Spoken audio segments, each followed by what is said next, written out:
Hey guys, how's it going? I wanted to do a quick review here of the Ibn Battuta sources. I have in your 1.3 / 1.5 slides, I have a little mini video of Ibn Battuta, again, just to kind of give you some background on him there and why this journey was important.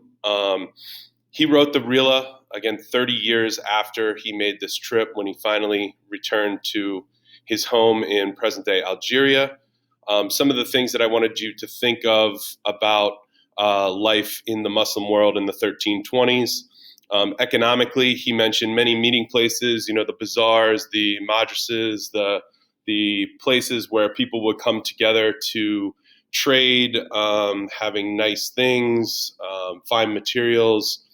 And again, he mentioned that it was in the areas like Cairo, like Damascus, that had leadership, that had concentration, and people felt safe, not like out in the countryside, even if it was on the water where they were more susceptible to bandits. Politically, he talked about some leaders being welcoming, some really living by the Quran, and others being tyrants. I found it interesting him talking about the border crossings and how they were controlled, and there was high levels of security and documentation. They even mentioned Iraq was a place where they did not want to go, and they were worried about spies from there, which would have been, kind of the crumblings of the Abbasid Caliphate, and then the new Muslim dynasty of the Khanates coming through from the Mongols. But again, I think a lot of times when we think of Dar al-Islam and the Arab world, we think that it was like this contiguous empire that was linked and kind of one and the same, where he's showing it to be very, very different and separated political entities.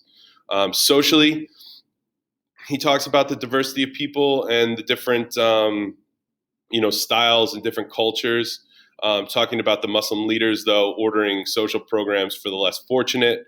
I think it's highly interesting that he only talks about Muslim leaders doing this. He doesn't mention any outsiders, so keep that in mind for question 2. Cultural, he's clearly talking about Islam being the number one kind of uniting factor between, when he's in current day Libya with Tripoli, and then he goes to Cairo and Egypt and Damascus and Syria, and then all the way to Mecca in current day Saudi Arabia. That Islam is like this kind of overpowering force, which again, it was and it continues to be. But he also mentions this kind of this clash between the caliph of the Umayyads and the Holy Roman Emperor, who was probably based in Constantinople in current day Turkey, having this kind of feud based on what would it be, a church or a mosque, and mentioning very, very biased in a way, because that's again his world, saying that the hand of God protected Islam in making that a mosque instead of half mosque, half church. Environmental, he talks about the diversity again of the region, from rainy seasons in the north on the Mediterranean to beautiful Mediterranean climates in Cairo, to horrible deserts, to great agriculture. The use of the Nile for economic and agricultural purposes, kind of like the lifeblood of Egypt, was also very important in the trade and the use of that water. When we talk about limitations and point of view, that we will get into a lot more, this is part essentially of what you will have to do in a DBQ. You will have to take 2 sources of your 6, and you will need to then talk about in depth how the point of view or the limitations or the audience or the perspective of that source helps to bolster, or in some situations maybe hinder, your argument. We're looking here at limitations. This is one guy who traveled for 30 years, essentially a 30-year vacation, which makes me insanely jealous because that would be sick.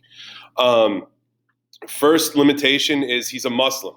So he's giving you the Muslim view. It was pro-Islam. It was Muslim leaders doing this to help everyone and socially acceptable and the cultural right way to do things. He's not able to say what life is like for a Christian or a Jew. He could say, like, oh, it seems that the Jews and the Christians are treated with respect, but he doesn't know that. He didn't live in their skin for a long period of time. So again, he can't tell us this. Two, he's a traveler. I didn't see anybody put this there, but this is one that struck me mostly because I have traveled. I can see in a place like Bucharest, Romania, where it was beautiful. I loved the city. The prices were incredible. The food was good. The people were nice to me. But I also walked by their parliament building, and I walked by their seat of government, things like that, and there were constant protests because it's insanely corrupt there, and sometimes the government doesn't do what is best for the people. Same thing in Bulgaria. I loved it there, but that is widely known as the most corrupt country in all of Europe. Even battling a dictatorship like Belarus.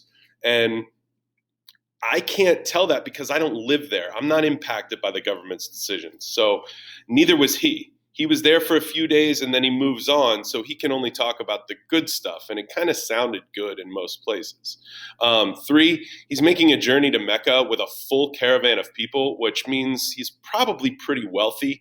Again, when people see a wealthy person, they're more likely to go out of their way to make their stay a little bit better because, again, if I'm comfortable and I'm happy, I'm more willing to spend my money there. He's not going to be able to tell me what it's like to be a beggar. He's not going to tell me what it's like to be a worker for the pharaoh or for the caliph or a slave or heck, just like an everyday middle class person. Because clearly, if you're making this journey at that time period, you've got some serious cash.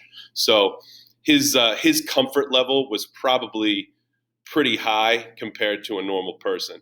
And then finally, he doesn't recite this story, if you read in the background, for 30 years. I don't know about you, but like I would probably screw up part of my story about what I did yesterday, let alone 30 years ago. So you can imagine that there are things that he left out or forgot. And if you read that last excerpt, that mentions that there were a couple parts of his Rila that were proven to be false just by historical references. So those are the things that I was hoping you would see there. I hope this was helpful in going over it.